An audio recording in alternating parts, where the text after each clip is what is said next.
जय श्री राम दोस्तों। आज फिर एक नई कहानी के साथ में आया हूँ। ये सच्ची कहानी है। इस कहानी को आप जब भी सुनेंगे तो आपका मन जो है, आपकी आत्मा जो है, आपका जीवन जो है सुखमय रहेगा। और कलयुग में किस प्रकार से जीना है, कलयुग के किस प्रकार से हमें बाधाओं से दूर रहना है, कलयुग में क्या क्या समस्याएं आती हैं और कलयुग में किस तरह से पाप का अंत होता है, इस कहानी में आप पूरी तरह से आप परिचित हो जाएंगे। दोस्तों, इस कहानी को आप इतने ध्यान से सुनिए कि आपके मन जो है, आपका आत्मा जो है, आपका दिल जो है, वो हमेशा आपको नई नई चीज़ों से प्रेरित करेगा कि कलयुग में किस प्रकार से रहना है, कलयुग में क्या क्या घटनाएं होती हैं। दोस्तों, जब कलयुग शुरू होते ही, जैसे ही कलयुग का राज शुरू हुआ, कलयुग के जो राजा हैं वो बड़े अच्छे से राजपाट अपना संभालना शुरू किए। उसी समय कुछ समय बीतने के बाद जो सतयुग के देवता थे, त्रेता युग के देवता थे और द्वापर के देवता थे, वो तीनों जो राजा हैं कलयुग के राजपाट को चलाने के तरीक़ा से काफ़ी नाराज़ हो जाते हैं और आपस में तीनों मिलते हैं और बोलते हैं कि जो कलयुग का राजा है ये निकम्मा है, ये सही तरह से कलयुग राज्य को नहीं चला सकता है। ये सुन कर के तीनों में क्रोध होता है, आक्रोश होता है और तीनों कलयुग के राजा के दरबार में जाने की जो इच्छा होती है वो जताते हैं और तीनों इकट्ठा होकर के कलयुग राज में जाते हैं। जैसे ही कलयुग के राज में जाते हैं, वहाँ जाने के बाद जो संतरी लगे होते हैं, पहरेदार होते हैं, उन पहरेदार से बोलते हैं बड़े गुस्से में कि जा कर के अपने राजा को बोलो कि आपके तीनों बड़े भाई हमारे से मिलने आए हैं।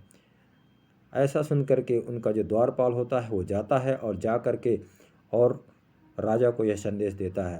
राजा मुस्कुराते हुए मन ही मन और सोच विचार कर तो समझ जाते हैं और समझते ही वहाँ से बड़े आदर भाव से अपनी गद्दी से उठते हैं और जा कर के सबसे पहले तीनों देवताओं को प्रणाम करते हैं। राजन, आपका कलयुग राज में बहुत बहुत स्वागत और अभिनंदन है। और वहाँ से वो लेकर के जो कलयुग के देवता हैं लेकर के जाते हैं और तीनों बड़े भाइयों को अपनी सबसे ऊंची गद्दी में बैठाते हैं। इसके बाद उनकी थाली मंगा करके उनके पैर को धुलते हैं, उनका चरणामृत करते हैं और बहुत खुशी होती है उनको कि आज हमारे तीनों बड़े भाई आए हैं।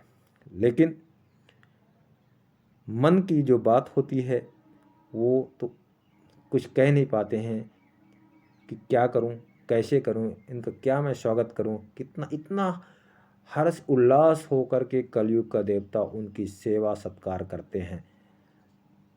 परंतु उन तीनों राजाओं में बहुत ही बड़ा आक्रोश था, गुस्सा था और तीनों ने अपना गुस्सा कलयुग के देवता के ऊपर उतारना शुरू कर दिया कि तेरे राज्य ठीक से नहीं चल रहा है, तू गलत राज्य चला रहा है, तेरे राज्य में कोई न्याय नहीं है, सब अत्याचारी हैं, अन्यायी हैं, ऐसा कहते हैं। और सबसे पहले सतयुग के देवता कहते हैं कि तेरे राज्य में कुछ नहीं हो रहा, अन्याय हो रहा है। ऐसे करके सभी तीनों एक एक करके उसको बुरी तरह से डांट मारते रहे। बेचारा सुनता रहा। जब सुनने के बाद उसने हाथ जोड़ करके और खड़ा हुआ, बोला, हे राजन, अगर मेरे राज्य में गलत हो रहा है या मुझे राज्य चलाने की विधि नहीं मालूम है तो राजन, पहले मैं एक एक का आप सभी का बुरा न माने तो मैं आपको बताऊं, खुलासा करता हूं। बोला ठीक है। तीनों शांत हो जाते हैं और सबसे पहले कलयुग का देवता क्या करता, बोला मैं सतयुग की बात करता हूं। महाराज, आप सतयुग में बोल रहे थे कि सतयुग में तो ऐसा है, यहाँ पर सभी सुखी थे, जो पत्तों में पूड़ियाँ बन जाती थी, ये होता था। इतना आप बता रहे हैं, लेकिन महाराज मैं सब कुछ मानता हूँ कि आपके राज्य में ठीक था, लेकिन आपके राज्य में एक राजा हरिश्चंद्र पैदा हुए थे आपके कार्यकाल में, लेकिन उनको भंगी के पास भी बिकना पड़ा, उनकी फैमिली बच्चों को वहाँ पर बिकना पड़ा और लास्ट में भगवान को आना पड़ा और उनका राजपाट को लौटाना पड़ा। ये आपके अन्याय, राज्य में अन्याय हुआ और अच्छा नहीं हुआ। तब सतयुग के देवता का भी जो सिर होता है वो डाउन हो जाता है अब बात करते हैं त्रेता के युग में। बोला महाराज आप भी बातें करते हो कि मेरे राज्य में ऐसा होता था, राम राज्य हुआ, सब कुछ हुआ, लेकिन महाराज आपके भी राज्य में बहुत बड़ा गलत हुआ। महाराज एक भाई दूसरी भाई को पत्नी को रख लेता है और इसके बाद उसको छुड़ाने के लिए भगवान का अवतार करना पड़ता है और वो बाली का वध करना पड़ता है। ऐसा सुन करके जो त्रेता युग के देवता थे उनका भी सिर झुक गया। आपने क्या किया? अब आती है बात द्वापर के देवता की। जो द्वापर के राजा थे उनके लिए बोला महाराज आप तो बोल रहे थे कि मेरे कार्यकाल में दूध दही की नदियाँ बह रही थी, ये हो रहा था, रास लीलाएँ हो रही थी, लेकिन महाराज आपके उसमें बहुत बड़ा अत्याचार हुआ। वो बोले क्या हुआ?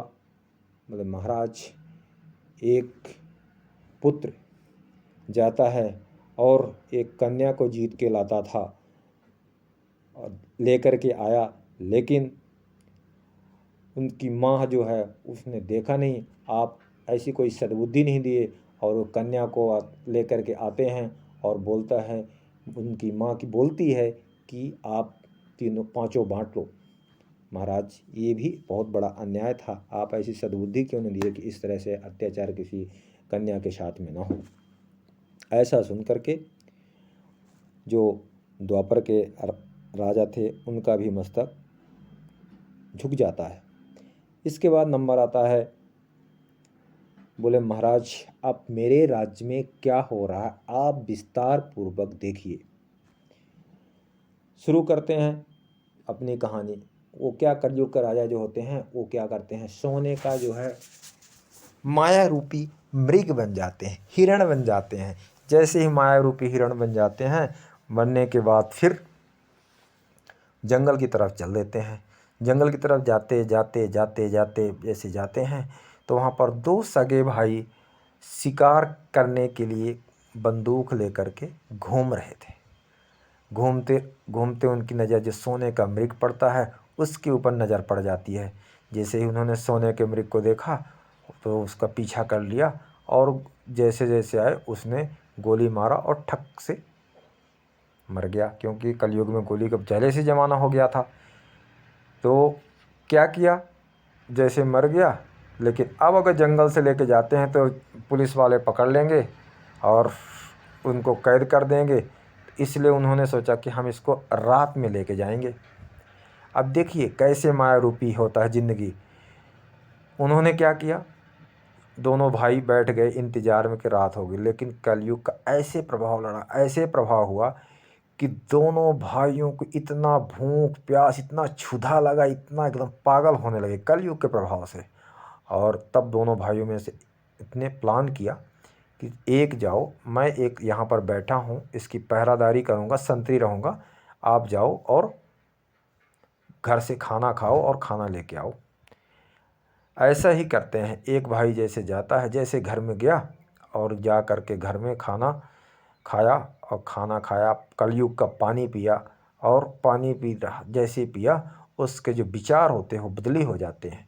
विचार बदले हुए कि क्यों ना हम अपने भाई को ऐसा कुछ सोचें, मार दें और जो सोने का मृग है वो पूरा मेरा ही हो जाए और हमारा जो 2-4 पुश्त है वो ऐशो आराम से गुजर जाएगी। जैसे ही उसके पेट में कलयुग का अन्न दाना गया तो उसने वैसे ही क्या किया, विष का लड्डू बनवाता है, विष का लड्डू बना लिया, खाना लिया, पानी लिया और चल देता है। जाते जाते जैसे आगे बढ़ता गया, जब जंगल के समीप पहुंचा, वहाँ जाते ही जो दूसरा भाई बैठा था उसकी नज़र उसके ऊपर पड़ी। जैसे उसकी परछाई पड़ी, उसका भी कलयुग का जो, क्योंकि ये वाला खाना पानी पी रखा था, इसके भी जैसे नज़र पड़ी तो उसका जो विचार होते हैं बदली हो जाते हैं। बोलते हैं कि अरे क्यों ना इसको हम मार देते हैं और जो सोने का मृग होता है वो पूरा मेरा हो जाएगा और मेरी जो 2-4 पुश्त है वो बड़े ऐशो आराम से राजा बन जाएगी।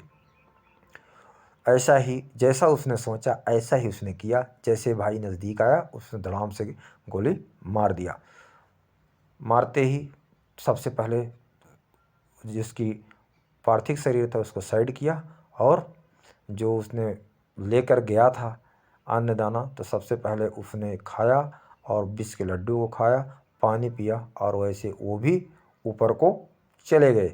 जैसे उनका भी ऊपर को चले गए, और तब क्या हुआ, कलयुग का जो राजा जो सोने के मृग बने थे, वो वापस उनमें जान आती है, वापस वो जाके बैठ जाते हैं और बोलते हैं, देखो राजन, आप तीनों से मेरा निवेदन है कि हमारे राज्य में क्या हो रहा है क्या नहीं हो रहा है, इस पर आप ज़्यादा आकलन ना करें।